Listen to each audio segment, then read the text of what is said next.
자, 시편 119편 97절서부터 104절까지 동그라미 친 데서 동그라미까지 거기 내용만 같이 한번 읽어보겠습니다. 97절서부터 자, 천천히 같이 읽어보죠. 내가 주의 법을 어찌 그리 사랑하는지요. 내가 그것을 종일 묵상하나이다. 주의 계명이 항상 나와 함께하므로 그것이 나로 원수보다 지혜롭게 하나이다.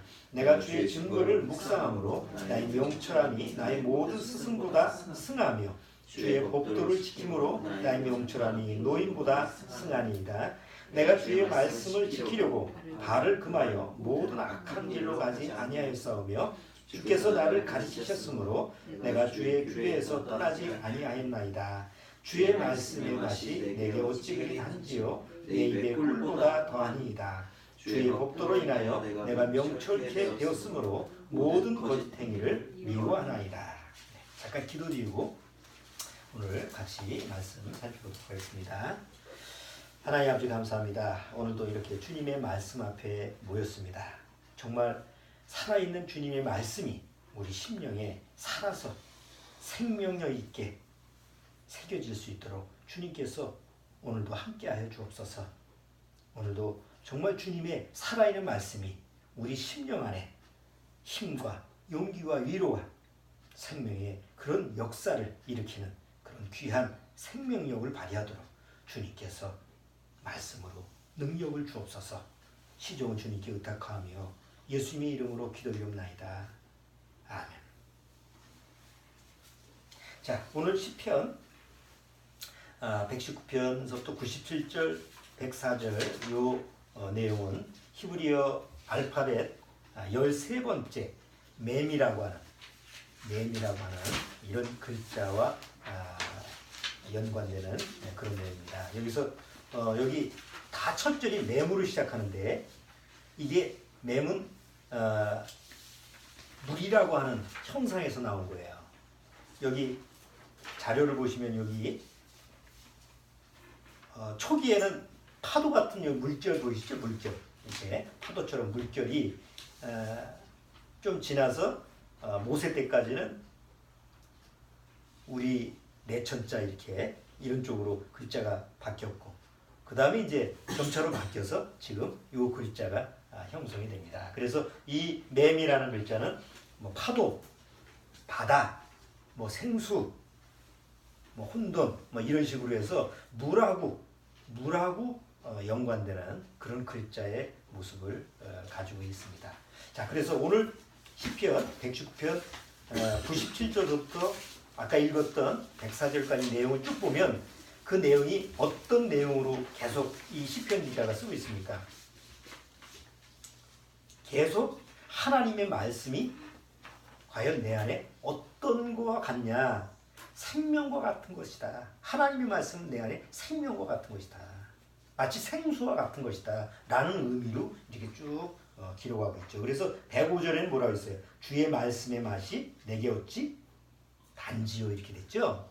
우리가 막 갈증이 났을 때 물 한 잔을 먹으면 마치 어떤 느낌이에요? 아주 시원하고 살 것 같은 이런 느낌을 갖잖아요. 하나님의 말씀이 바로 내 안에 그렇다는 거죠. 구원을 받으면 성령이 있는 사람은 하나님의 말씀이 내 안에 들어왔을 때 어떤 때 정말 하나님의 어떤 그 말씀으로 갈증이 일어나는데 그 말씀이 내 안에 시원함을 이런 경험을 자주 해요. 성경을 읽으면서 그 말씀을 들으면서 그 하나님의 말씀이라고 하는 것이 생수와 같다라고 하는 것을 실제적인 경험으로 우리가 겪는 건데 오늘 그런 주제를 가지고 같이 한번 나눠보도록 하겠습니다. 자, 왜 지구는 물이 80% 이상이 됐을까요? 여기 제가 우리 태양계 행성 사진을 한번 보여드렸는데 다 아시다시피 태양, 그 다음에 뭐죠? 수성, 그 다음에는 금성, 지구, 달, 그 다음에 화성, 목성, 토성, 천왕성, 해왕성, 명왕성, 우리가 다 수금지회 뭐 다 외우잖아 옛날에 시험 보기에서 외운 건데 자 여기 보시면 우리 태양계 우리가 사는 태양계의 행성들이에요. 행성이라고 하는 건 지금 여기 우리 혹성이죠 이렇게 쭉 태양을 중심으로 해서 지금 공전하는 자 유독 이 태양계의 행성 중에서 생명체가 살 수 있는 곳은 지구밖에 없습니다. 왜 그럴까요? 이게 우연일까? 여기 지구만 푸르죠? 파랗죠? 저 끝에 보면 파란색이 있는데 저 명왕성 여기 보면 이게 푸른색을 띠는데 이거는 살 수가 없는 거죠. 여기 이 푸르게 보이는 게 다 뭐예요 이게? 물이에요. 지구가 한 80% 넘게 물로 덮여있기 때문에 이게 우주에서 찍으면 바로 이렇게 푸르게 보이는데 이 물이 생명체를 살 수 있게 하는 원동력이죠. 그러면 왜 지구에만 물이 있죠?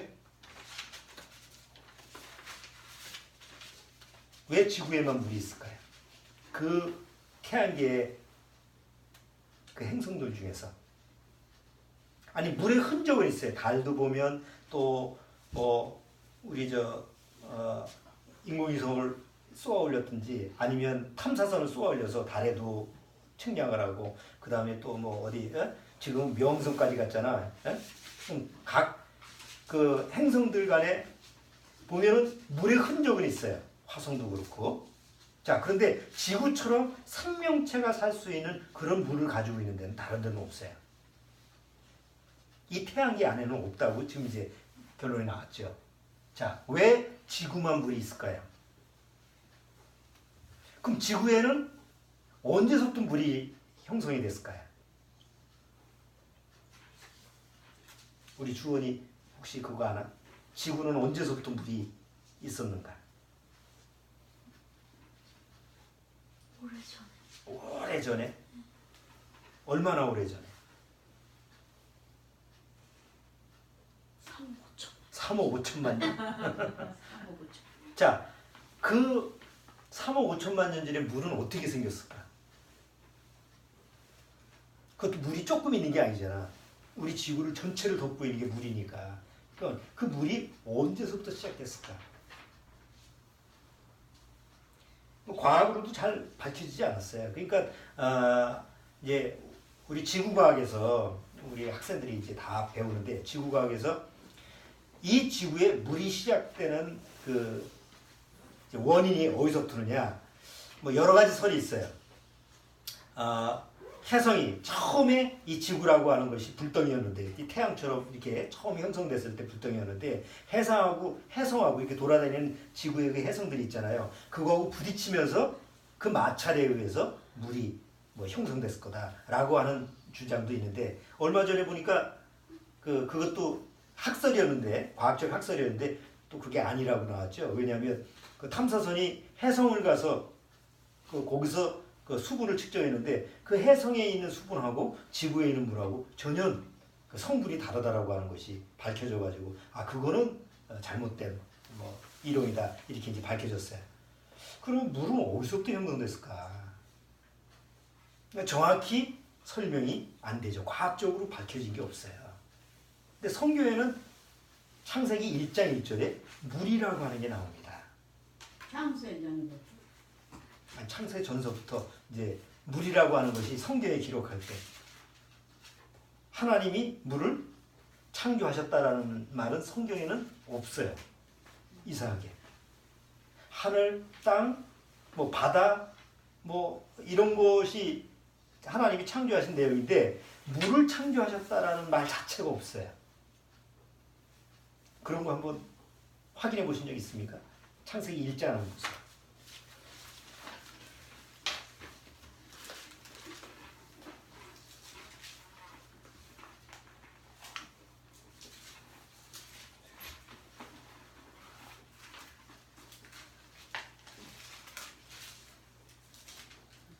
자, 보세요. 창세기 1장. 태초에 하나님이 천지를 창조하시니라. 하늘과 땅을 창조하신 거죠. 천지를 창조하시니라. 땅이 혼돈하고 공허하며 흑암이 깊음 위에 있고 하나님의 씨는 어디에? 수면에 운행하. 이 수면이 뭐예요? 이 물이에요. 그러니까 수면에 운행하시니라고 하는 것은 우리가 이 태양계, 이 우리가 사는 이 지구를 하나님이 창조하셨을 때 이미 뭐가 있었다는 거예요? 물이 있었다는 거예요.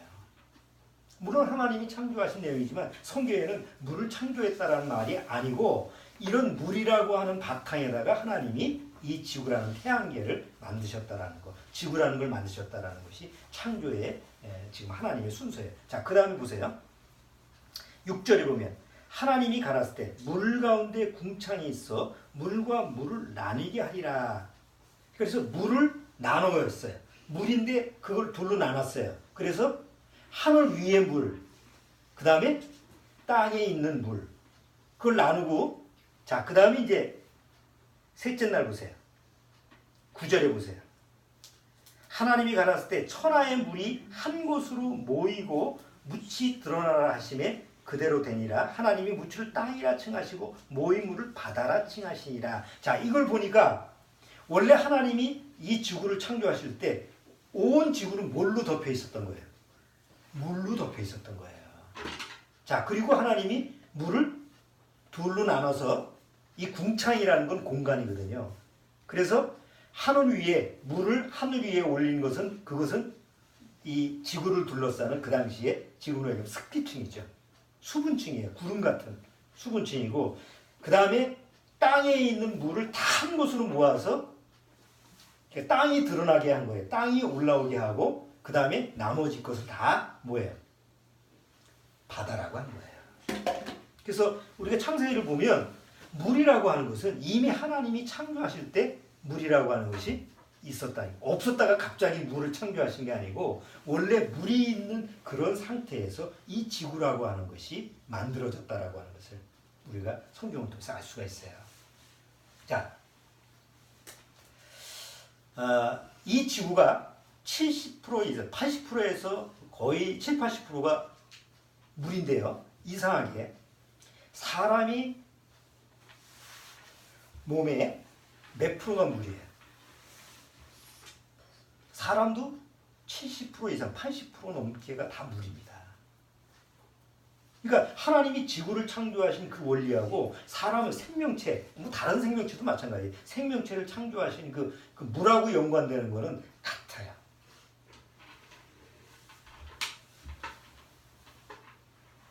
만약에 사람이 1%만 원래 이제 70% 이상, 80%가 넘게 이제 사람 몸에 이제 물이 있는데 거기서 1%만 물이 좀 부족하면 신호가 와요. 그게 갈증이에요. 갈증 아시죠? 우리가 복무할 때 갈증이 오잖아. 에?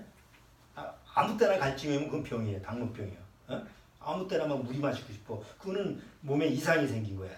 에? 자, 그런데 우리가 보통 때는 갈증을 그렇게 늘 느끼지는 않잖아요. 왜? 항상 내 안에 몸에 수분이 유지가 되기 때문에 그래요. 근데 이제 수분이 부족하면 뭐예요? 갈증이 생겨요. 그게 1%예요. 자, 그런데 10%가 부족하면 의식을 잃어요. 20%가 부족하면 죽어요. 그러니까 사람 안에 이 수분이라고 하는 것은 생명하고 직결되는 얘기지. 처음에 하나님이 세상을 창조하시고 나서 에덴 동산을 두셨죠. 사람을 창조하시고 에덴 동산을 두고 에덴 동산에다가 뭘 만드시냐면 생수의 강이라는 걸 만드셨어요. 자, 여기 한번 에덴 동산을 보시죠.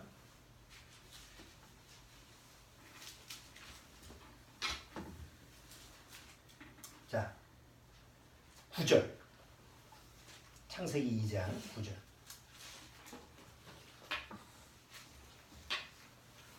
자, 2장 9절. 여호와 하나님이 그 땅에서 보기에 아름답고 먹기에 좋은 나무가 나게 하시니 동산 가운데에는 생명나무와 선악을 알게 하는 나무도 있더라. 강이 여기 뭐가 나와요? 강이 나오죠. 강이 에덴에서 발언 시작해서 동산을 적시고 거기서부터 간다죠. 내 근원이 되었으니 첫째 이름은 비손이라 금이 있는 하일라 온 땅에 들렸으며 그 땅의 금은 정금이요 그곳은 베들레헴과 홍마노도 있으며 둘째 강의 이름은 기온이라 구스 온 땅에 들렸고 셋째 강의 이름은 히데겔이라 아수르 동편으로 흐르며 넷째 강은 유브라데더라. 야, 요게 에덴 동산에 강을 두고 강으로 해서 네 강이 네 줄기가 흩어지게 했어요. 자, 이 강이 어디에 있을까요? 자, 지금 여기 보면 뒤에 히데겔이 나오죠? 이 히데겔이 히브리어 말로 티그리스예요. 그 다음에 유브라데는 유프라테스 강 아시죠? 지금 터키를 중심으로 해서 터키에서 이란, 이라크 이렇게 쭉 나가는 게 티그리스 강이죠. 그 다음에 또 한 줄기는 어디예요? 터키에서 유브라테스 강이. 그러니까 그 터키, 이란, 이라크 지금 그 지역을 관통하는 두 강이 티그리스 강하고 유프라테스 강이에요. 그 다음에 반대편에 가는 게 여기 앞에 있는 비손, 그 다음에 또 하나 뭐죠? 기온. 비손과 기온은 또 반대편으로 흐르는 강이에요. 자, 요 에덴 동산 중에서 이 강이 발원해서 네 강으로 가는 데에서 뭐가 형성이 된 거예요? 아담의 후손들이, 그 다음에 가인의 후손들이, 세세훈들이 문명을 이룬 도시가 이 강을 중심으로 해서 이루어진 거예요. 자, 가인이 동생 아벨을 죽이고요. 어디에 가서 살았다고 그러죠? 에덴 동쪽으로 갔다 그러죠. 에덴 동쪽이 지금의 이라크, 이란이에요. 거기가 어디 쪽이에요? 유프라테스강, 티그리스강 이쪽이. 그러니까 지금 에덴 동산의 지역을 추정했을 때는 터키, 그 다음에 이스라엘, 중동 지역 이쪽이 또 이란, 이라크 이쪽이 옛날에 에덴 동산이었다라고 추정을 합니다. 근데 그거의 증거가 뭐예요? 거기가 제일 석유가 많이 나와. 그렇죠? 석유라고 하는 건 아니 석유가는 뭐예요? 석유가 옛날에 그 나무, 울창한 나무 뭐 이런 것들이 퇴적해가지고 그것이 썩어서 나온 게 석유 아니에요. 그러니까 거기가 옛날에 에덴 동산 지역이라는 거지. 유난히 거기가 이제 석유가 많이 나오는 지역이에요. 그 대신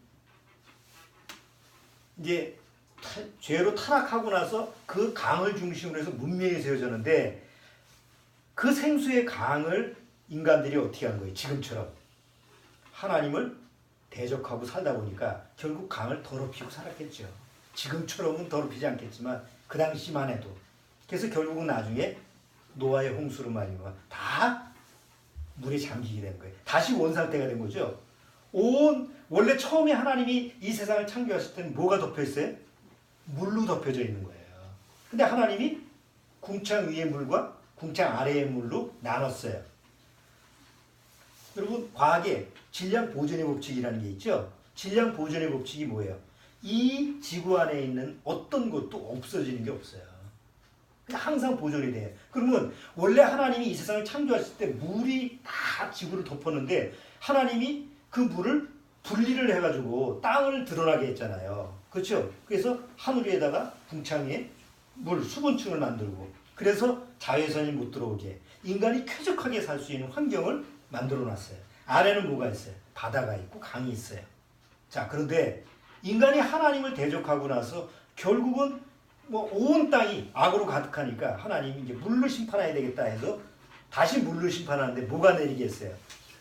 갑자기 물로 창조한 게 아니죠. 원래 있던 물, 원래 물이 지구를 덮었는데 다시 원상태로 만들어버린 거예요. 그래서 하늘에 있는 물을 갖다가 다 비로 쏟아게 해요. 40일 동안 비가 내리게 하고 바다에 있는 하나님이 다 육지하고 분리시켰던 그 바다에 있는 그 물들을 다시 어떻게 했어요? 다 샘들이 솟아나게 해서 다시 원상태, 원래 처음 창조할 때처럼 물로 다 덮어버린 거예요. 그리고 유독 거기서 살아남은 사람이 누구예요? 노아와 노아 7식구, 딱 8명만 노아의 방주에 타서 산 거죠. 그게 이제 이게 창세기의 내용이에요. 자, 그리고 나서 다시 하나님은 노아의 후손들로 하여금 이 세상에 살게 하기 위해서 다시 분리를 시킨 거예요. 그리고 그 많은 물들이 다 어디로 갔어요? 이제 지구를 덮고 있는 아주 따뜻한 항상 그 당시 한 1000살을 살 수 있는 환경 조건이 지구를 이렇게 쭉 감싸는 물층, 수분층이었는데 그게 다 비로 내려왔잖아요. 비로 내리고 나서 그 물을 다시 하나님은 어디로 보냈어요? 노아의 홍수 때 한 거의 1년 동안 이게 물이 서서히 감해지잖아요. 그 감해졌을 때 그 물은 다 어디로 갔어요? 다 북극과 남극의 빙하로 간 거예요. 그래서 북극이나 남극이나 지금 그 얼음이 다 녹으면 어떻게 된다고 그랬어요? 지구를 다 녹잖아. 이게 다 하나님이 원래 창조하신 그 원리 안에서 이루어지는 그 내용이었다는 거죠. 자, 오늘 이제 제가 말씀드리고자 하는 글자 히브리어 13번째 이 맴이라는 글자가 바로 그 물하고 연관되는 글자라는 거죠. 여기 한번 맴으로 시작하는 글자가 뭐냐 뒤에 한번 보시면 자, 뒤에 한번 보시죠. 글자 여기 보면 요게 첫 번째 이 칸에 있는 게 이게 뭐냐면 메시아예요. 메시아가 누구예요?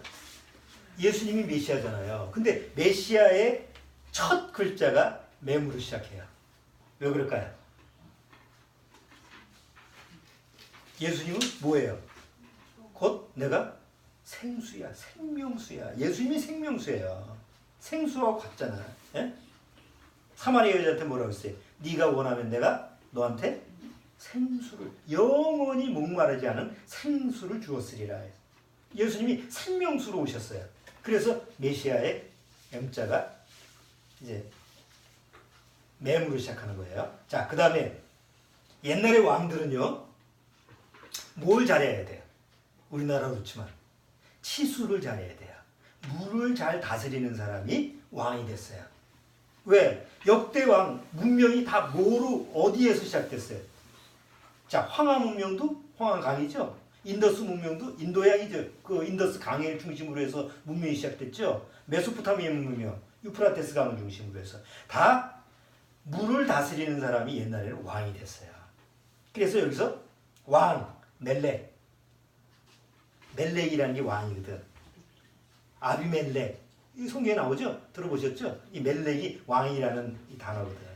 자, 그 다음에 여기 왕국이라는 게 있어요. 왕국. 우리 천년왕국. 네? 그런 거 들었죠? 천년왕국. 그 왕국도 우리가 성경에 보면 하나님의 왕국에는 뭐가 항상 흘러요? 생명수의 강이 흘러. 천년왕국 때도 그 생수의 강이 에덴에서부터 이렇게 예루살렘에서부터 이렇게 흘러서 온 땅이 치유가 된다라는 말씀이 있죠. 그 다음에 새하늘과 새 땅에 가도 새 예루살렘에 뭐가 흘러요? 생명수의 강이 흐른다 그래요. 그래서 그 다음에 마지막에 여기 이게 미카방가 이게 세례라 침례라는 뜻이에요. 침례는 어디서 받아요? 물에서 받잖아요. 그러니까 물하고 연관되는 것은 이 바로 여기서 여기 13번째 맴이라는 단어로 이렇게 시작이 돼요. 자, 여기 아래 보면 그림이 나와 있죠. 마임, 무지개 있고 마임이라는 단어가 나오죠. 네? 여기 글자가 이게 마임이에요. 이게 마임이 무슨 뜻이냐면 생수라는 뜻이에요. 마임. 글자 이게 네모가 두 개 있죠. 마임. 여기에서 마임 뜻이에요. 앞에 요것도 맴이라는 글자고 뒤에 요것도 맴이라는 글자예요. 맴이라는 글자가 두 개가 들어가요. 겹쳐서 들어가요. 그게 생수, 물이라는 뜻인데요. 자, 신기하게도 이 앞에 한번 보시죠. 팜프렛 앞에 보시면 물이라는 화학 기호가 나옵니다. 그렇죠? 물이라는 화학 기호. 자, 물의 화학 기호가 뭐예요? 주원이 배워봤나? 물의 화학기호. 화학을 하지 않고 주영이는 알지? 뭐야? H2O. 그 H2O가 뭐라는 뜻이야? 네? 산소 분자 하나에다가 수소 분자 두 개가 붙는 게 이게 물이에요. 그러니까 수소가 플러스 수소, 마이너스 수소가 산소하고 결합을 해서 생긴 게 물이에요. 신기하잖아요. 똑같은 수소 두 개가 O라고 하는 산소에 붙은 것처럼 물 생수라는 히브리어 글자가 똑같은 앞에 맴 뒤에 맴이 요게 뭐라고 그랬어요? 요드. 하나님의 손이라고 그랬죠. 하나님의 무슨 손? 잡는 손이라고 그랬잖아요. 카프는 하나님의 열린 손이라고 그랬지만 요드라고 하는 것 하나님의 강력한 권능의 손이라고 했잖아요. 그래서 이 두 가지 맴이 딱 잡혀 있는 거. 요게 마임이라고 하는 물이라는 뜻이에요. 그래서 이 수소 화학기호하고 같은 그런 모양을 가지고 있습니다. 자, 그 다음에 얌이라고 하는 글자는 바다라는 히브리어, 거기에도 맴이 들어가죠. 그 다음에 어머니가 히브리어로 M이에요. M. 우리말하고 비슷해요. M이야 그러잖아. M. 어? 우리나라에서 간 건지 히브리어에서 우리나라하고 비슷한 건데 M. 그래서 어머니야. 그 다음에 아버지는 뭐라고 했어? 히브리말로 아빠, 아버지, 아부라고 했잖아. 비슷하잖아요. 에? 아부라는 히브리어 글자하고 우리말 아버지하고 M이라고 하는 히브리어 그 어머니라는 뜻하고 M이라는 뜻하고 비슷해. 자, 그 다음에 비가 내릴 때 비를 히브리어 말로 모레, 이른 비가 내리는데 모레라고 하는 히브리어 말로 거기도 이제 들어가요. 그 다음에 이제 베들레헴이라는 말 들어보세요. 레헴이라는 뜻이 엄마의 자궁이라는 뜻이에요. 자궁에 뭐가 들어가 있어요? 아이가 들어가면 거기에는 물이 가득 차 있죠. 양수가 가득 차 있죠. 그래서 레헴 할 때 거기에 또 물이라는 맴이라는 단어가 들어가요. 자, 근데 이 히브리어 글자 중에서 또 맴이 들어가는 글자 중에 가장 중요한 글자가 뭐냐면 진리라는 글자예요. 진리. 진리. 자, 요 앞에 보면 히브리어 알파벳이 쭉 기록되어 있죠. 처음에 알레프가 나오죠. 가운데 뭐가 나와요? 맴이 나옵니다. 끝에 타브라는 글자가 나옵니다. 요 세 글자가 합쳐진 게 진리예요. 진리예요. 이게 아메트예요. 그래서 이게 읽으면 알레프, 맴, 타브를 같이 세 개를 붙인 게 아메트예요. 자, 아메트가 진리라는 뜻이에요. 자, 그러면 한번 보세요. 왜 진리라는 글자를 이렇게 만들었을까요? 하나님의 진리는. 자, 하나님의 진리는 처음이나 중간이나 끝이나 어떻다? 동일한 거야. 알렙부터 시작해서 마지막 타부까지 하나님의 말씀 변함이 없어야 돼요. 그게 진리예요. 여러분, 진리라는 것은 뭐예요? 변하지 않는 게 진리예요. 근데 세상에는 진리가 있어요? 보통 세상에서 진리라고 하는 게 뭐예요? 철학이잖아. 철학을 진리라고 그러잖아요. 그래서 뭐 철학가 그러면 진리를 탐구하고 또 대학교 이렇게 들어가는데 뭐 그게 진리 탐구 이런 식으로 써 있잖아. 고려대도 보면 뭐 진리 탐구의 상학탑이 있고 그렇잖아요. 자, 그럼 보세요. 진리는 변하지 않아야 되는데 세상에서 말하는 철학은 변하지 않아요? 아니죠. 철학자에 따라서 철학은 계속 변해왔어요. 그러면 세상에서 얘기하는 교육, 보통 세상 교육을 진리를 배운다고 그러잖아. 그럼 세상 교육이 변하지 않았어요? 지금 우리 애들 학교에 와서 뭐 배워요? 사서삼경? 옛날에 우리 조선시대에 배웠던 그 교육을 아이들이 지금 가르치나요? 아니잖아요. 새로운 학문을 가르치잖아. 또 사상? 뭐 민주주의 사상, 공산주의 사상, 뭐 옛날에 옛날에 그 수많은 사상들이 지금은 안 변해, 계속 변해가죠. 종교 어때요? 종교 옛날 불교하고 지금 불교하고 같나요? 옛날 유교에서 가르치는 게 지금하고 이 현대식으로 다 바꾸죠. 그럼 옛날의 기독교가 지금의 기독교가 똑같아요? 기독교 종교는 달라요. 천주교도 나오고 뭐 오만 대가 다 나오잖아. 근데 하나님의 말씀, 성경에서 얘기하는 하나님의 말씀은 옛날 처음서부터 끝까지 하나님 창조시 때서부터 마지막 멸망 때까지 변하지 말아야 돼요. 만약에 변하면 그건 진리가 아니에요. 그래서 아메트라고 하는 단어가 나온 거예요. 진리. 처음 알레프로 시작하는 하나님의 진리는 마지막 중간도 변하면 안 돼. 중간에 잠깐 변했다가 변질됐다가 다시 원점 이런 게 안 돼. 중간에 이 맴이라는 게 거의 중간이잖아요. 중간도 변함이 없어야 되고 그 다음에 마지막 끝도 변함이 없는 게 바로 아메트. 그래서 진리라는 단어가 된 거예요.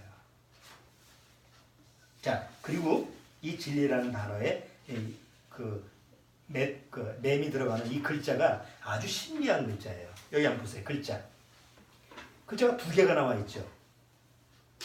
자, 하나는 이 두 가지 글자의 특성이 뭐예요? 이 글자의 특성을 한번 보세요. 뭐가 달라? 네?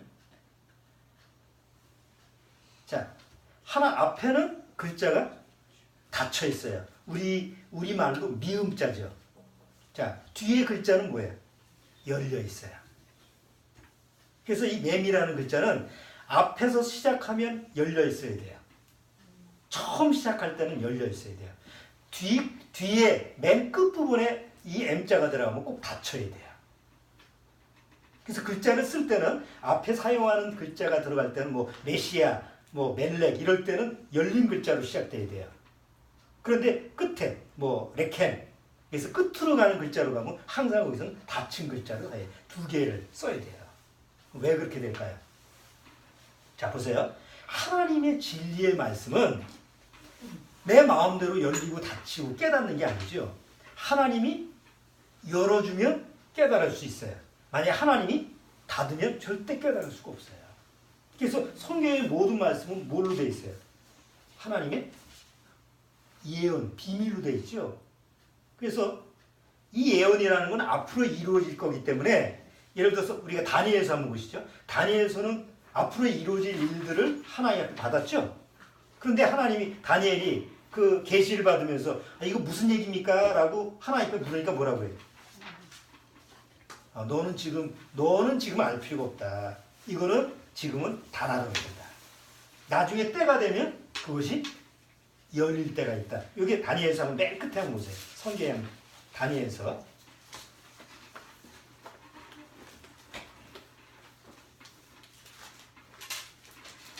다니엘서 2장. 다니엘서 2장 22절. 자, 다니엘서 2장 22절. 자, 주원이가 찾았으면 한번 읽어줘. 다니엘서 2장 22절.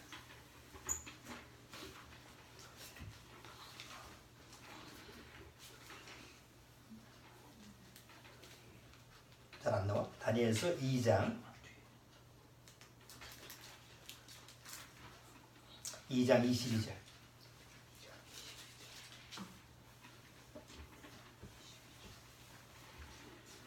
자, 22절 한번 읽어줘봐요. 그는 깊고 은밀한 일을 나타내시고 어두운 데 있는 것을 아시며 또 빛이 그와 함께 있도다. 자, 그는 깊고 은밀한 일을 나타내시고, 그러니까 나타날 때는 열려 있어요. 자, 그런데 다니엘서 끝에 보세요. 12장 보세요.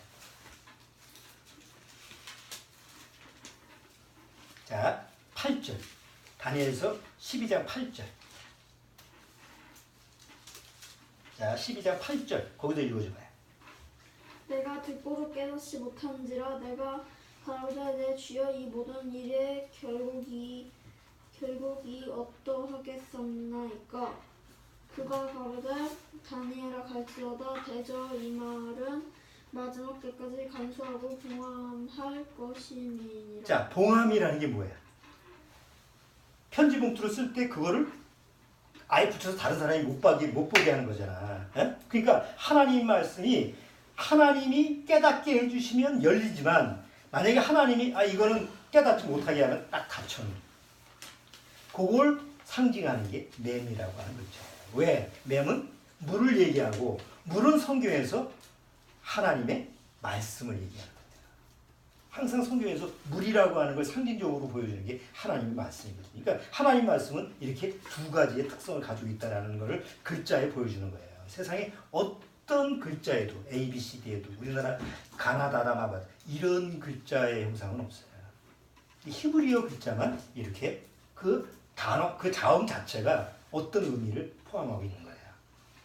신기하잖아요. 자, 이제 생수에 대한 얘기를 해보시죠. 요즘은 물 마신다고 안 그러고 다 뭐예요? 생수를 마신다고 합니다. 아니 우리나라 같이 물이 풍요롭고 정말 물 부족이 없던 나라고 지금 우리나라에서 생수를 안 마시는 사람은 없어요. 집집마다 다 생수통이 있어요. 언제서부터 이렇게 됐죠, 우리나라? 언제서부터 우리나라에 생수에 팔았을까요? 다른 나라는 일찌감치 생수를 팔았어요. 근데 먹을 물이 고기는 유럽이나 이런 나라도 뭐 스위스, 스웨덴 아주 청정 지역 같아도 물은 우리나라처럼 그렇게 좋지 않아. 그래서 생수를 만들어 먹었어요. 근데 우리나라는 그냥 아무 산에 나가가지고 약수잖아. 아무 산에 나가서 물을 마셔도 아무 탈이 없었어요. 그런데 우리나라도 생수를 팔아야 되는 때가 온 적이 있죠. 언제서부터 생수를 먹었어? 내가 중고등학교 시절에도 학교 가서 수돗물 막 먹었어. 그럼 갈증 나면 밖에 운동장에 보면 수도가 나오잖아. 그럼 수도꼭지 틀고 나서 입 대고 그냥 막 마시고 아무 문제가 없었어요. 그때 중고등학교 시절에. 몇 년 전이야 지금. 까마득한. 그때는 생수 구경도 못했어. 우리나라에 생수에 처음 팔던 때가 1988년이에요. 올림픽 때. 외국인을 위해서. 우리나라 사람은 아니고. 외국인을 위해서 이제 외국인들은 생수를 먹다 보니까 우리나라 또 와가지고 우리나라 물을 또 믿지를 못하니까 생수를 그 당시 잠시 올림픽 때 허용을 한 거예요. 그러다가 올림픽 끝나고 나서 금지시켰어요. 왜? 수돗물을 불신한다. 수돗물을 안 먹게 된다. 뭐 이런 여러 가지 정책 때문에 이제 수돗물을 먹게 하기 위해서 생수를 금지하다가 그때 무슨 파동이 있었냐면 낙동강 오염, 낙동강이다 이거. 낙동강이 오염이 돼가지고 그때 대구 뭐 이런데 공단에서 막 폐수를 하니까 그러니까 이제 낙동강이 오염됐다는 게 난리가 났어요 나라가. 그때서부터 안 되겠다. 뭐 생수를 먹게 해야 되겠다. 그래서 1994년서부터 생수를 허가를 해서 그때서부터 팔기 시작한 거예요. 그리고 지금은 생수가 없이는 맛있지. 뭐 수돗물 맛있겠어요? 아무리 막 아리수 뭐 어쩌고저쩌고 광고를 해도 여러분 수돗물 마시면 찝찝하잖아. 너 학교에 가서 수도꼭지 틀고 막 먹어. 요새 그렇게 먹는 애도 없어요. 예? 생수 너도 먹어본 적 있어? 수돗물 그냥. 갈증 때문에. 갈증 때문에 먹어본 적 있어? 그냥 갈증이 됐는데 응. 학교에서 물이 안 나와가지고 지금. 물이 안 나와? 안 나온 게 안 나왔어가지고. 그럼 그때 뭐 어떻게 했어? 그때요? 수돗물을 좀 마셨어요. 수돗물 좀 마셨어? 네. 좀 찝했나? 아니 수돗물을 안전하게 마시라고 아무리 광고를 해도 지금 우리나라 사람들 중에서 믿는 사람 아무도 없어. 그래서 생수를 먹는데 그럼 생수는 어디서 나냐고요? 뽑아서 쓰는 거 아니야. 그것도 한정이 돼 있는 거지 무한정 나오는 건 아닐 거 아니에요. 더군다나 토양이 오염이 되고 뭐 비가 내려봐야 다 오염수가 다 지하수로 내려가는 거니까 그것도 뭐 얼마 오래 가지 못하지. 자, 그런데 이 물이 10억짜리가 있는 거 아세요? 생수가. 예? 10억짜리가 있어? 생수가 10억짜리가 전 세계에 딱 3병 있어요. 독일에 아우름 79라는 생수가 있어. 근데 그건 워낙 비싸서 병도 금으로 만든 병이야. 그러니까 먹는 게 아니고 소장품이지. 예? 근데 보통 유럽에서는 생수 나오는 게 우리처럼 흔한 게 아니라 보통 좀 괜찮다 하면 20몇만 원이에요. 먹는 사람은 따로 있겠지만. 자, 이 생수라고 하는 것이 가장 필요한 데가 어디예요? 우리나라는 아니죠. 우리는 워낙 물이 풍부했으니까 지금에서 생수를 먹어도 그래도 물은 풍부한 편이잖아. 근데 이 물이 목숨하고 관련된 그 나라가 중동 지역이에요. 아무리 석유가 펑펑 나와도 석유보다 비싼 물을 사 먹어야 되는 게 중동 지역이잖아요. 그렇잖아요. 그래서 우리나라는 물 가지고 싸운 적은 없어. 물 가지고 전쟁한 적은 없어. 땅 가지고 전쟁을 했어도 물 가지고는 전쟁을 안 했어. 그런데 물 가지고 전쟁하는 나라가 중동 지역의 나라예요. 아프리카? 아니면 아프리카도 그렇고 중동 지역도 그렇고 거기는 주로 물 가지고 전쟁을 했어요. 우리가 성경을 통해서 봐도 아브라함이 그 가나안 땅에 들어와 가지고 주변 사람들하고 주로 다툼의 관계가 뭐 때문에 이루어져요?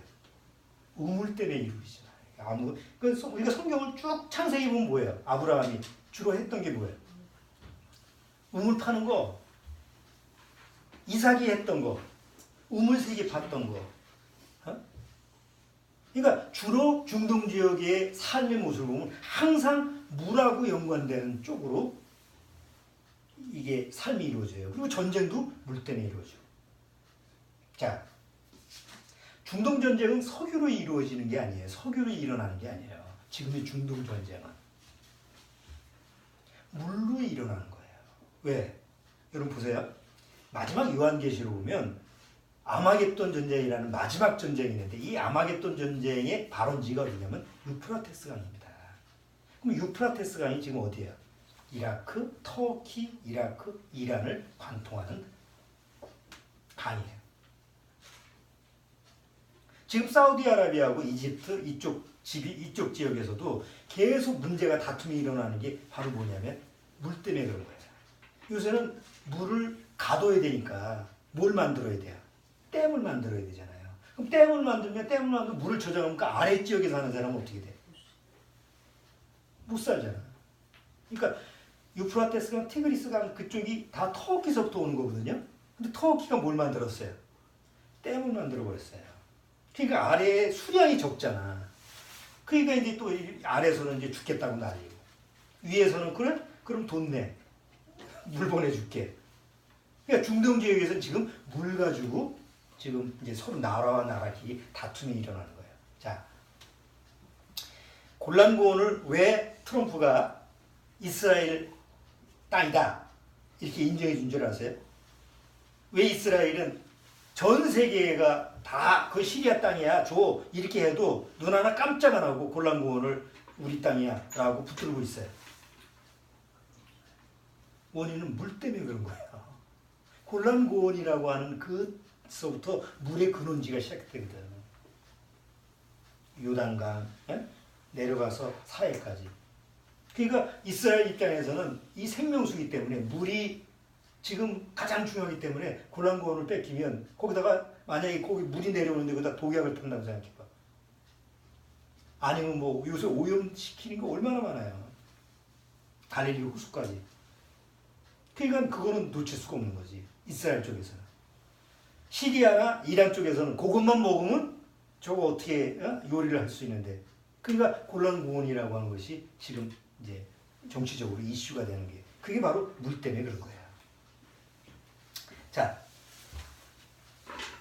우리가 이제 생수하고 관련된 쪽에서 성경하고 관련된 이야기가 많죠. 그래서 중동 지역이다 보니까 물하고 관련된 그런 쪽이 많은데 아까 예수님이 메시아라고 그랬잖아요. 앞으로 구약에는 메시아가 온다. 약속된 메시아가 오는데 이 메시아가 뭘로 시작한 나라로? 맹으로 시작하는 나라라고 했어요.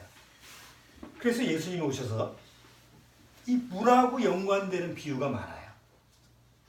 그 중에 가장 유명한 게 사마리아 여자. 요한복음 4장에 나와 있는 사마리아 여자. 잘 아시죠?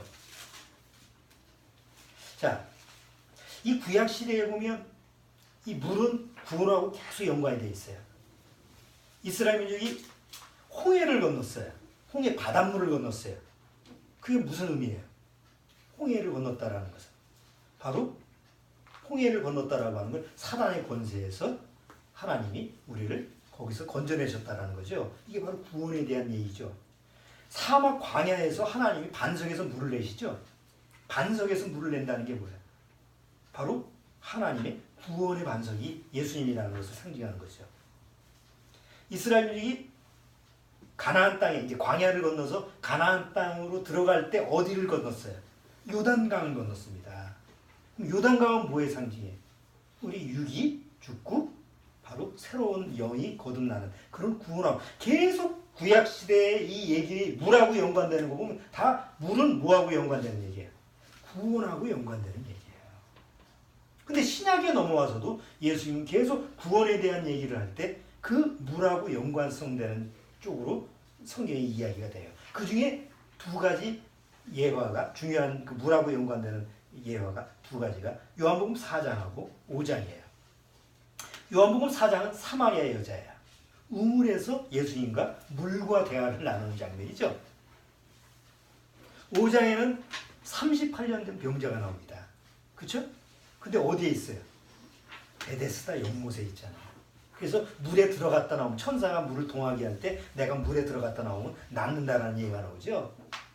그러니까 이 4장과 5장의 그 내용을 보면 구원에 대한 초점인데 다 뭐하고 연관성 있어요? 물하고 연관. 뭐 다 아시는 얘기지만 자 사마리아 여자를 한번 보시죠. 사마리아 여자는 어쨌든 간에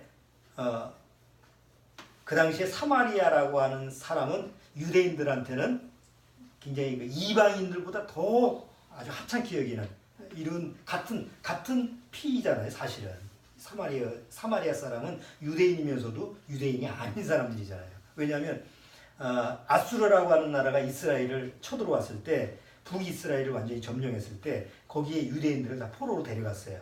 근데 포로로 데려가서 좀 현찮은 사람을 남겨놨는데 그 아수르 사람들이 그 대거 이방 지역 사람들을 북이스라엘에 와서 살게 한 거예요. 우리 지금 여기 3.1절 기도에서 옛날 북해도 만주에 우리나라 사람들 이주시키잖아. 거기서 살게 했잖아요. 그것처럼 아수르 사람들이 그 아수르 사람들을 북이스라엘로 와가지고 거기서 살게 한 거예요. 그리고 같이 거기 남아있는 유대인하고 혼인을 시킨 거예요. 왜? 이스라엘 민족을 아예 없애려고. 그래서 거기서 만들어지는 혼혈이 사마리아 사람이에요. 근데 나중에 70년에 돌아오잖아요. 이스라엘이. 돌아오고 보니까 거기 사마리아 지역에 사는 사람들은 어떤 사람들이에요? 이거 유대인도 아니고 이방인도 아닌 섞어. 혼혈이죠. 우리가 지금은 안 그렇지만 옛날에 혼혈하면 나 무시하고 막 조롱하고 그랬잖아요. 그러니까 혼혈 민족이 돼버린 거예요. 그때서부터 유대인들은 사마리아에 사는 사람들은 이 취급을 안 한 거예요. 똑같은 하나님을 믿는데. 자, 그런데 그 사마리아 사람들 중에서 사마리아 여자가 이제 우물가에 그 물이 없었던 그 지역이니까 그 우물에 가서 이제 물 길러 온 거예요. 그때 누구를 만나는 거예요? 예수님을 만나는 거예요. 자, 그런데 우리가 요한복음 4장에 보면 특별한 단어가 있습니다. 자, 요한복음 4장 한번 보시죠. 요한복음 4장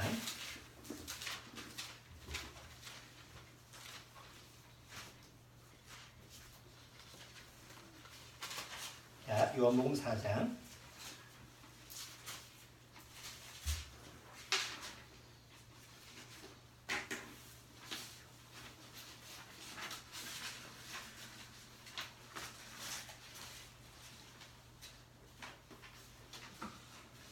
자, 요한복음 4장 1절부터 제가 읽어볼게요.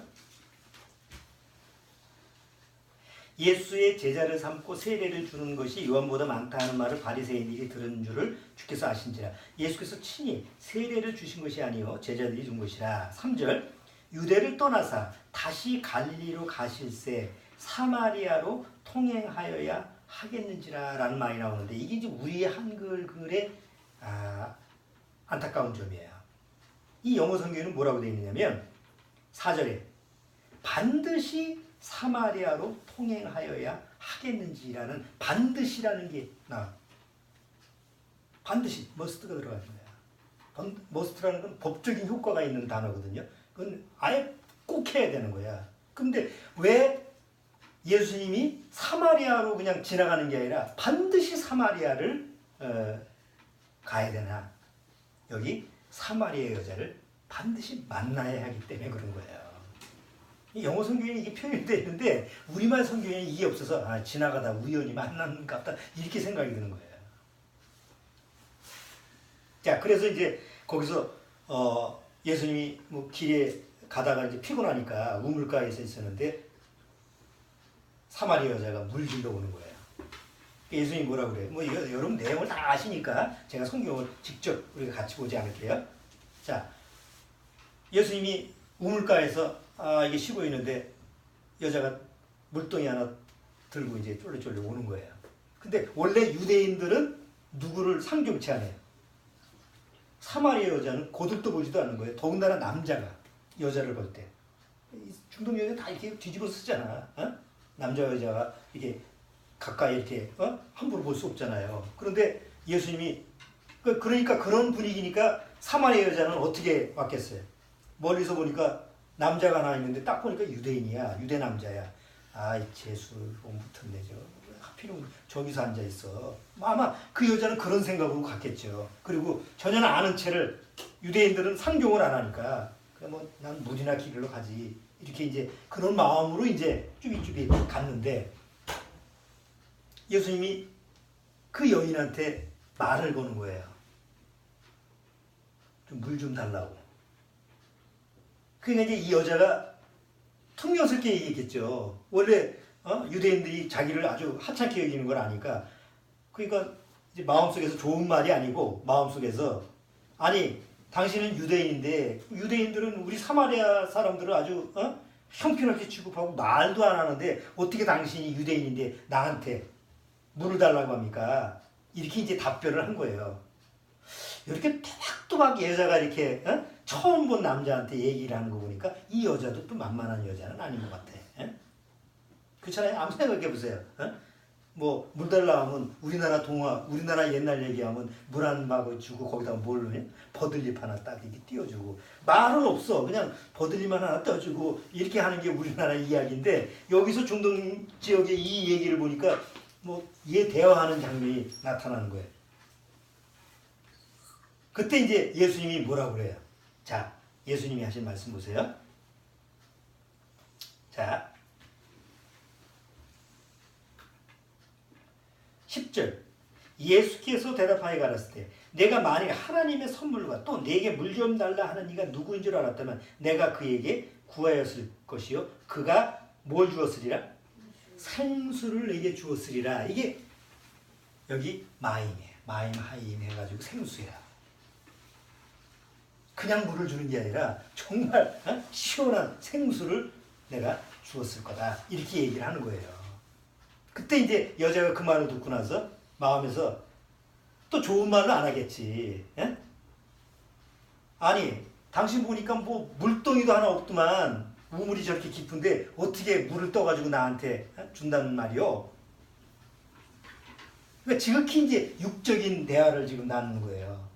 그때 예수님이 뭐라 그러죠? 13절. 자, 같이 읽어보죠. 예수께서 대답하여 가라사대 이 물을 먹는 자마다 다시 목마르려니와 내가 주는 물을 먹는 자는 영원히 목마르지 아니하리라. 예수님이 얘기하시는 게 뭐예요? 바로 영원한 생명의 물. 우리가 받은 구원의 생명수란 말이에요.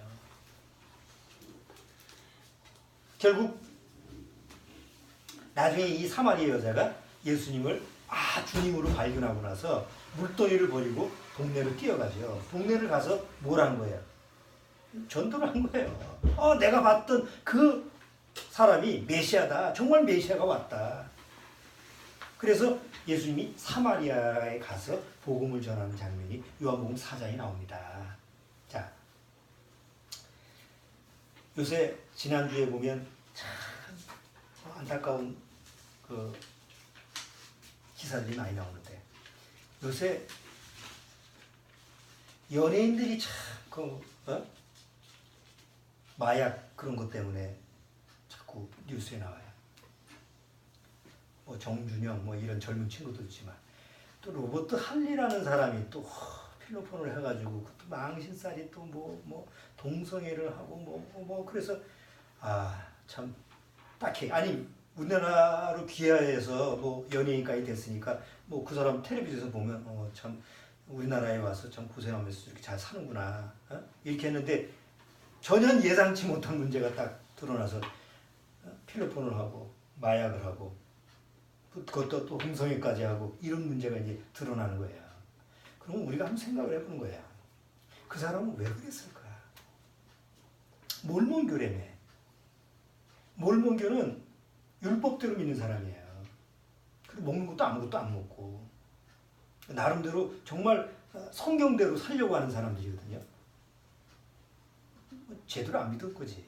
몰몬교라고 해도 이건 뭐 사이비 몰몬 것 같아. 그러면 그 사람이 우리나라에 와가지고 나름대로 처음에 왔을 때는 몰몬교였으니까 아마 처음에 선교를 해서 왔을 것 같아요. 몰몬교는 다 그렇죠. 우리나라에 그 양복 다 입고 넥타이 메고 두씩 돌아다니는 사람 있잖아. 미끈한 사람이 잘생겼어 애들이. 그 우리나라 와가지고 선교할 때 영어 가르쳐 준다고 막 젊은 사람들 많이 데려가거든. 그럼 보세요. 그 사람도 그렇게 우리나라에 와서 그래서 이제 우리나라에 와가지고 또 뭐 정착하고 귀화를 했을 건데 왜 마약을 했을까 한번 생각을 해보는 거야. 뭐가 부족해서? 뭐 사업도 안 되며 뭐 먹고 사는 데는 크게 문제가 없는 것 같은데 왜 마약을 했을까요?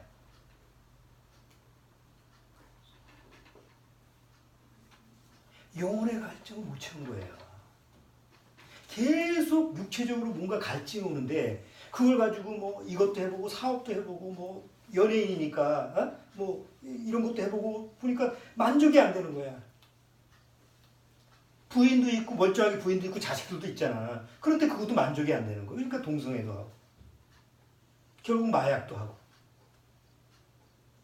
그리고 한 번 하면 끊지를 못하는 거잖아요. 꼬리가 기니까 지금 잡힌 거 아니야. 자기 나름대로는 어떻게든지 비밀리 했을 건데 지금 와서 드러나고 보니까 결국은 뭐 끊지는 못했던 거지. 자, 이게 다 원인이 뭘 거예요? 채워지지 않는 거예요. 그게 영혼의 갈증이라는 거예요. 육신의 갈증이 있으면 물을 마시면 채워지지만 그거는 또 예수님 말씀처럼 이 물을 마시는 자마다 또 목마르려니와 이게 세상이에요. 돈을 번다고 해서 만족이 되는 게 아니잖아요. 돈으로 친다면 하나처럼 많은 것도 없을 거예요. 황 하나. 아니 남양유업의 손자로 태어났으면 주영아 부럽지. 아니 손녀로 손자나 손녀. 남양유업 하면 우리나라의 대기업 아니야. 유제품 가지고 정말 대기업이잖아 지금도. 그럼 거기다가 아들도 아니고 손자로 태어났다 소다. 세상에 뭐가 부족하니? 할아버지가 사장님이야. 아버지가 사장이면 돈도 안 줄 수도 있어. 자식을 위해서. 그러나 할아버지는 절대적이잖아. 그러면 부족함이 없는 그 손녀가 뭐가 부족해서 마약을 했겠냐고. 영혼의 갈증이 안 채워지는 거야.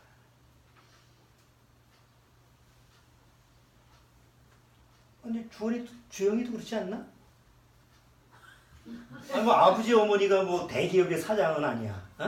그래도 주영이가 사는데 먹고 사는 데는 문제가 없잖아. 학교 다니는 데 문제 없지. 먹고 사는 데 문제가 없지. 뭐 사실 보면 지금 엄마 아빠가 지금 보는 상태에서 네가 뭐 대기업은 아닐지라도 대기업의 자손은 아닐지라도 네가 사는 데는 학교도 아니고 앞으로 살아가는데 별 문제가 없잖아. 그렇잖아? 그렇다고 만족이 돼 네가? 그 만족하며 살아? 엄마 아빠 정말 나를 만족해 하시는구나. 뭘 채워주시는구나. 그런 생각은 안 들잖아. 뭔가 항상 부족한 거. 있어도 부족한 거는 바로 영혼의 갈증 때문에 그래요. 그러니까 구원받지 못하면 항상 뭔지 모르는 갈증, 뭔가 채워야 될 것 같은 그런 갈증이 항상 있는 거예요. 그래서 그걸 채우려고 시각적으로 영화도 보고 뭐 비디오 보고 게임도 하고 그래도 안 채워지는 거예요. 먹어도 보고 뭐 외식도 하고 뭐 세상에 맛있는 것도 먹어보고 그래도 안 채워지네요. 사람이 뭔가 영혼의 갈증을 채우기 위해서 세상 걸 아무리 사용을 해도 절대 채워지지 않는 게 영혼의 갈증이에요. 그러니까 정상적으로 안 채워지니까 비정상적인 것도 도용하는 거지. 그게 동성애고. 남자와 남자로 더불어. 남자가 여자로 만족을 해야 되는데 그게 자연의 원리인데 그게 만족이 안 되니까 남자가 남자, 여자가 이게 동성애가 돼. 그것도 법으로 인정을 하고 이제는 그것도 미국에서 말입니다. 오바마 때. 세상에. 예? 트럼프 같으면 그건 아무리 트럼프가 형편없는 사람이라도 그건 안 되는 얘기야. 트럼프 사상에서는. 근데 가장 멀쩡하게 생기고 가장 세상에서 봤을 때 야, 저 사람 괜찮은데 이 오바마 같은 사람이 미국 법에서 동성애 법을 인정을 하잖아. 다른 사람이 다 경애를 했다니까. 근데 트럼프 와서 그걸 뒤집을 수가 없잖아. 허용은 안 하지. 법은 인정을 했어. 그게 다 어디서 오는 거냐? 로마서에 기록돼. 저희가 하나님으로 채우지 못하니까 영혼의 갈증을 채우지 못하니까 세상 것으로 채우는데 그거는 자동으로 이루어지는 거예요. 그러니까 구원을 안 받으면 누가 세상에서 유혹을 한다. 그러면 거기서 못 빠져나와. 왜 구원받아야 되느냐? 왜 구원받아야 되느냐? 그건 종교를 가지라는 얘기가 아니야. 바로 영혼이 만족해야만이 세상을 이길 수가 있어. 그렇지? 사단은 네 몸값을 정확히 계산하고 있어. 박주영, 얘는 45만 9천 원이면 떨어져. 그래서 뭐 어떤 세상에 요런 거 하나 딱 주면 좋아냐? 줘가지고 주워가지고 그거 가지고 미칠 거야. 그럼 얼마짜리면 딱 계산이 나와. 그러면 네가 살다가 사단이 그거 가지고 딱 얘다 먹어라 하고 거기다가 낚싯밥을 주면 거기에 그거 먹으면 인생이 끝나는 거라니까. 주원이는 좀 어리니까 한 100만 원 선 가지고 떼어주면 그 호가당 넘어가서 내 밥이 될 거야. 그럼 넘어. 그게 황 하나야. 그게 로봇 할 일이라고. 그 사람들이 그렇게 살고 싶겠냐고. 절대 그렇게 살고 싶지 않은 사람들이잖아. 근데 그렇게 가. 요즘 사람은 다 그렇잖아.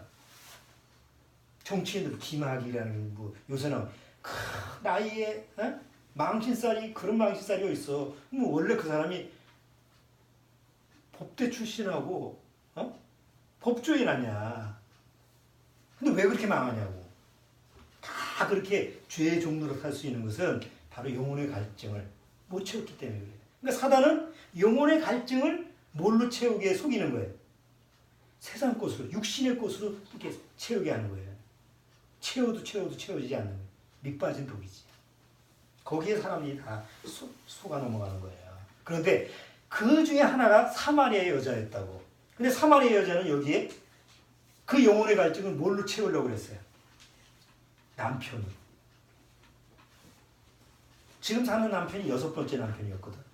여러분, 우리가 성경을 이렇게 쭉 보다 보면 그냥 문자적으로 보면 이 여자가 남편을 갈아치웠나 보다 이렇게 생각하지만 2000년 전에 중동 지역의 여자는 그런 지위가 없었어요. 남자가 여자를 버리는 거야. 2000년 전에. 지금 우리나라도 그랬잖아요. 그렇잖아요. 그러면 이 여자가 자기 마음대로 남편 녀석을 갈아친 게 아니지. 어떤 남자하고 사는데 남자가 뭐예요? 아이 좋아요. 시원찮네요. 내쫓아버린 거야. 그리고 또 다른 남자한테 가서 또 붙어서 살다가 또 내쫓기고 또 내쫓기고 또 이 6번째 지금 남편인데 얘도 언제 내쫓길지도 몰라. 그리고 이 여자도 그냥 살기 위해서 그냥 사는 거지. 만족이 안 되는 거예요. 예수님이 아는 거죠. 그래서 뭐 또막 말대답하고 예수님한테 대적하니까 그래 네가 만족이 안 되지? 네 지금 산 너 5번 남편이 5이었는데 지금 6번째 남편도 네가 만족이 안 되지 얘기를 하니까 이 여자가 갑자기 놀란 거예요. 정신이 확 든 거예요. 아니 저 사람이 누구인데 내 속사정을 다 알지? 그래서 그때 마음이 열리는 거예요. 그렇죠? 그 사마리아 여자가 예수님한테 아니 당신은 선지자입니다 이렇게 하면서 그러면서 금방 뭐라고 그래요? 나도 하나님 믿어요. 당신들은 유대인들은 예루살렘에서 예배드리지만 우리는 사마리아 산에서 우리는 우리대로 따로 예배를 드려요. 그러니까 예수님이 뭐라고 그랬어요? 이 산에서도 말고 저 산에서도 말고 오직 하나님께 예배드릴 자는 신령과 진정으로 예배를 드려야 된다. 이렇게 얘기를 하니까 이 여자가 메시아가 오면 그때가 온 줄 압니다. 이렇게 하니까 예수님이 내가 메시아야. 내가 이렇게 얘기해서 여자가 눈이 확 튀어가지고 동네에 뛰어들어간 거 아니에요. 이 사마리 여자가 예수님을 못 만났다고 한다면 어떻게 살았을까요? 뭐 남편을 7살 살든 8번을 살든 뭐 어쨌든 그렇게 인생 종치다가 끝났을 거 아니에요. 근데 누구랑 만난 거예요? 예수님 만난 거예요. 왜? 예수님은 반드시 사마리아를 지나가야 돼요. 반드시 누구를 만나기 위해서? 사마리아 여자를 만나기 위해서. 내가 구원받고 나서 한번 생각해 본 거예요. 내가 왜 이 가정에서 태어날 때지? 왜 우리 부모님 밑에서 태어났어야 되지? 왜 내가 불광동이라는 데에서 살았어야 되지? 쭉 살보면 내가 태어난 건 논산인데 종로구 1번지에 그 개동이라는 데서 살다가 어떻게 연신내까지 와서 그 불광동에서 연신내에서 살게 됐지? 반드시 예수님을 만나야 하기 때문에 그런 여정이 나한테 있었구나라는 게 오늘 깨닫게 된 거예요. 그러니까 오늘 구원받고 영혼의 갈증이 딱 예수님을 통해서 채워지면 자기라고 하는 삶이, 자기 인생이라는 그 해답이 다 풀어져. 그런데 영혼의 갈증이 해소가 안 되면 끝까지 뭘 채우려고만 사는 거예요. 자기 영혼의 갈증을 채우려고만 해서 사는 거예요. 야구도 보러 갔다가 축구를 보러 갔다가 그래서 그때뿐이잖아요.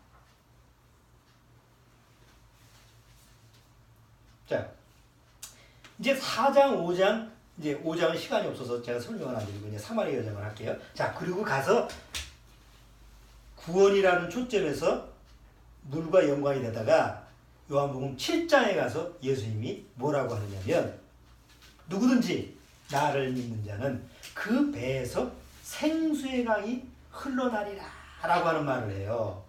그게 언제냐면 마지막 절기 초막절 때 얘기한 거예요. 여러분, 초막절은 뭐의 상징인지 아세요? 천년왕국의 상징이에요. 이스라엘의 마지막 절기, 초막절은 뭐 하는 거예요? 다 추수를 하고 초막, 텐트를 치는 거 아니에요. 그 저장을 하는 거거든. 그러니까 초막절 명절 끝날에 예수님이 성전에서 막 외치시는 거예요. 그날에 큰 소리로. 뭐예요? 누구든지 나를 믿는 자는 그 배에서 생수의 강이 흐르나리라. 어디서? 배에서. 이 배. 그럼 왜 하필이면 배에서 생수의 강이 흘러나릴까? 왜 하필이면 머리도 아니고, 예? 생각을 하는 머리가 아니고, 눈, 귀, 이목구비도 아니고, 손과 발도 아니고, 왜 하필이면 배에서 생수의 강이 흘러나린다고 했을까? 여러분, 우리가 음식물을 먹든지 물을 먹든지 하면 그 음식물, 물 이런 것이 들어가면 그것을 흡수해서 온몸으로 보내는 이 장기가 있어요. 뭐예요? 우리의 영양분이 들어가잖아요. 음식이 들어가면 위에서 뭐예요? 위에서 반죽을 하잖아. 위에서 반죽을 하고 그것을 소장 대장으로 보내잖아요. 그럼 소장 대장으로 보내면 소장 대장에서 100% 그걸 빨아들여가지고 온몸으로 보내는 거라고. 그러니까 우리 배는 무슨 역할을 하는 거예요? 마치 물을 저장해서 그 물을 온몸에다가 공급해주는 가장 중요한 기능이죠. 그리고 중심이잖아, 배가. 그러니까 어느 날 하나님의 성령이 우리 안에 들어와서 중심이 되면 그 성령이 내 안에서 온몸에다가 뭘 공급해줘요? 물을 공급해주는데 그 물이 뭐냐면 말씀이란 말이에요. 그래서 예수님이 요한복음 7장에 그 배에서 생수의 강이 흘러나리라 이렇게 말씀을 하신 거예요. 그리고 나서 오순절날 뭐가 왔어요? 오순절날 성령이 오고 나서 사람들이 변화가 되기 시작하는 거예요. 진짜로. 여러분, 모든 강은 강에 원줄기가 있어야 돼요. 자, 상식. 한강의 줄기가 어디야? 한강의 원 줄기 나중에 보면 어디 저 퀴즈에 나올 수도 있어. 한강의 근원지. 가장 처음 시작되는, 한강이 처음 시작되는 근원지가 어디야?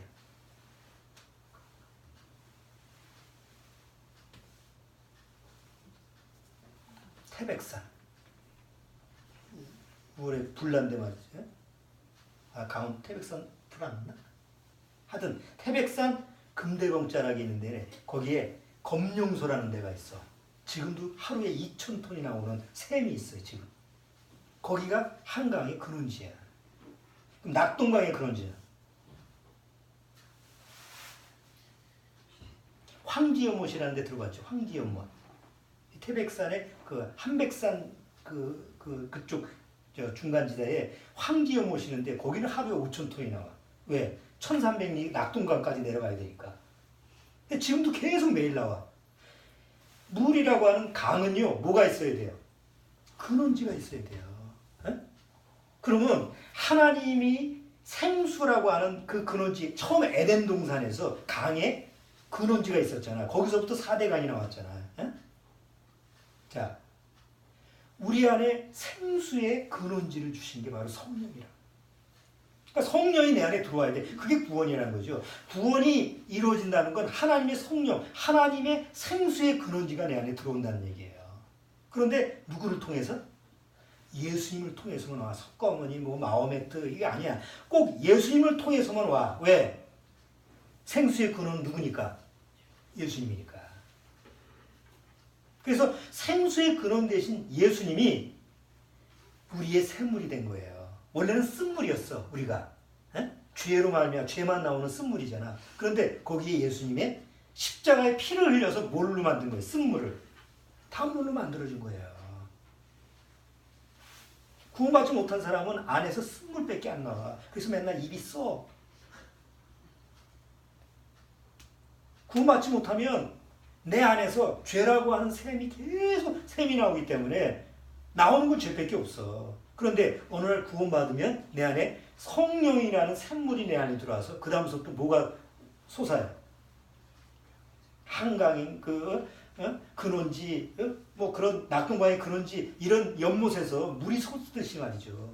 생수가 솟듯이 구원받으면 내 안에 하나님의 성령으로 말미암아 생명수가 이렇게 나온다. 그게 없으면 구원이 아니에요.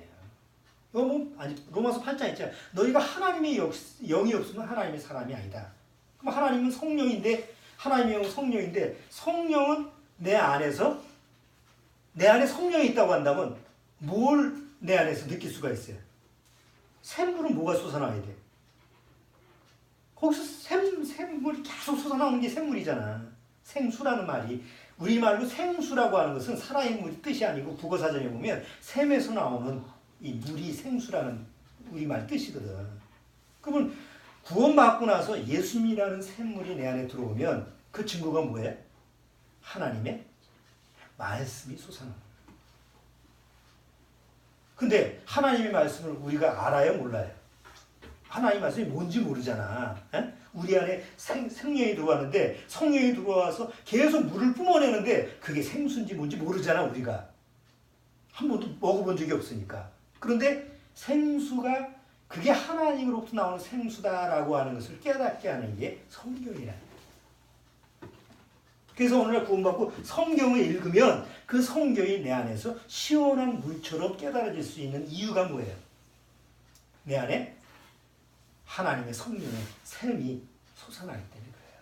근데 구원받지 못한 사람은 하나님의 생명수가 없으면 성경을 읽어도 그냥 문자예요. 글이에요. 그냥 지식적으로는 은혜가 되는 것 같아도 실제로는 그냥 지식적으로 그냥 세상 책 보고 좋네?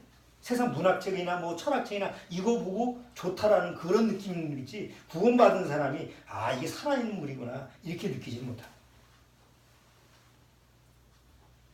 만약에 구원받았는데도 말씀을 읽지 않는다면 뭘 느끼지 못할까요? 그러면 내 안에 샘수가 이렇게 솟아나오는 걸 못 느끼는 거예요.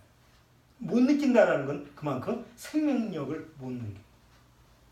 샘수가 내 안에서 생명수가 이렇게 솟아나는데도 그걸 느끼지 못한다고 한다면 이게 내가 정말 지금 하나의 그 생명을 받은 건지 안 받은 건지 이게 점점 몰라. 자, 그러니까 어떻게 해야 되는 거예요? 항상 말씀을 읽고 말씀을 교제를 나누고 말씀을 들어야 돼. 그래야만이 내 안에 성령의 생명수가 항상 이렇게 솟아나오고 있다는 것을 감지를 하는 거예요. 그러면 힘이 나지.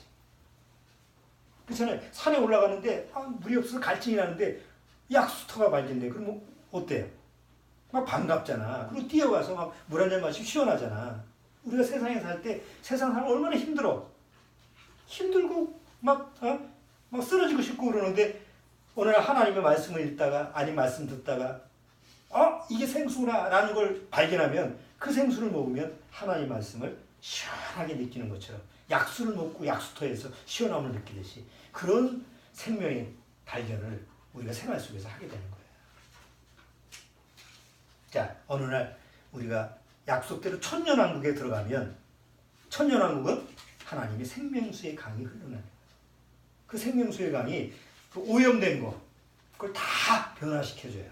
그게 약속이 돼 있어요. 그리고 새하늘과 새 땅에 가면 우리 요한계시록 마지막 보고 마칠게요. 요한계시록 새하늘과 새 땅에 영원히 사는 곳이 어디냐? 요한계시록 마지막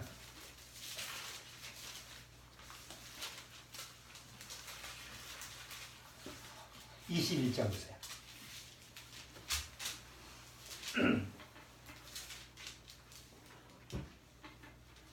자, 21장 또 내가 새하늘과 새 땅을 보니 처음 하늘과 처음 땅이 없어졌고 바다도 다시 있지 않더라. 이게 새하늘과 새 땅이 들어갔어요. 자, 그 다음에 여기 6절 보세요. 자, 6절 같이 한번 읽어보자. 또 내게 말씀하시되 이루었도다. 나는 알파와 오메가여 처음과 나중이라. 내가 생명수 샘물로 목마른 자에게 값없이 주리니 이기는 자는 이것들을 유업으로 얻으리라. 생명수 샘물을 주신다고 그랬어요. 자, 그 다음에 보세요. 여기 22장 1절. 자, 22장 1절 같이 읽어보죠. 또 저가 수정같이 맑은 생명수의 강을 내게 보이니 하나님과 및 어린 양의 보좌로부터 나서 길 가운데로 흐르더라. 강 좌우에 생명나무가 있어 12가지 과실을 맺히되 달마다 그 실과를 맺히고 그 나무 잎사귀들은 만국을 소송하기 위하여 있더라. 다시 저주가 없으며 하나님과 그 어린 양의 보좌가 그 가운데 있으니 그의 종들이 그를 섬기며 그의 얼굴을 볼 터이요 그의 이름도 저희 이마에 있으리라. 여기 마지막 새하늘과 새 땅에 가서도 우리가 어디서 살아요? 생명수 강가에서 사는 거죠. 그럼 보세요. 처음 하나님이 창조하셨을 때 물이 있는 공간에서 지구를 창조하시고 물을 나누고 그 다음에 에덴 동산을 두시고 거기다가 뭘 줬어요? 생수의 강을 두셨어요. 그리고 거기에 누굴 살게 했어요? 아담과 하와를 살게 했어요. 그런데 나중에 요한계시록에 구원받은 사람이 새하늘과 새 땅에 갔을 때 똑같이 어디서 사는 거예요? 생명수 강가에 사는 거예요. 회복이 된 거예요.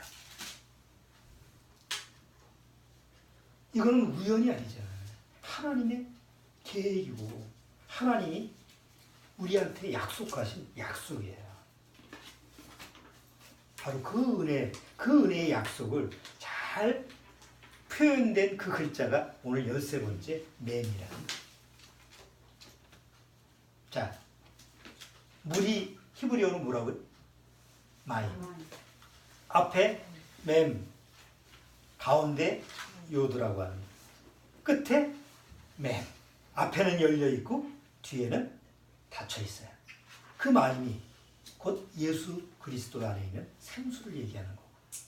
그리고 그 생수가 내 안에 이제 성령으로 말미암아 내 안에서 막 활동한다는 것은 이것은 놀라운 축복이 아닐 수 없죠. 아무리 세상이 지치고 힘들어도 그 생수만 있으면 살아갈 수 있어요. 그렇죠? 사막 광야에서 뭐만 있어도 살아요. 사막에서도 생수만 있으면 살아요. 오아시스만 찾으면 살잖아. 그처럼 이 황량한 광야에서 예수님의 생수가 내 안에 있다고 한다면 정말 능력이 있는 거죠. 하나님께. 여러분 이런 부분을 한번 마음속에서 묵상해 보시기 바랍니다. 자, 기도하겠습니다. 하나님 감사합니다. 정말 예수 그리스도 안에 있는 생수를 이제 내 안에 부어주심으로 말미암아 나도 이제 예수 그리스도의 생명의 맛을, 생명수의 맛을 보는 사람이 되었습니다. 아무쪼록 정말 늘 하나님의 말씀을 읽고 교제 나누면서 이 생명수의 맛을 이 세상의 육체를 가지고 사는 동안 많이 누릴 수 있도록 주님께서 인도하여 주옵소서. 미천만 식구들에게도 이 생명수가 내 삶에 있어서 가장 중요한, 목숨보다 귀한 그런 생명의 말씀이라는 것을 꼭 기억하게 하옵소서. 예수님의 이름으로 기도드리옵나이다. 아멘. 자, 찬송가 아까 마지막에 불렀던 찬송 한번 같이 불러보자. 163장.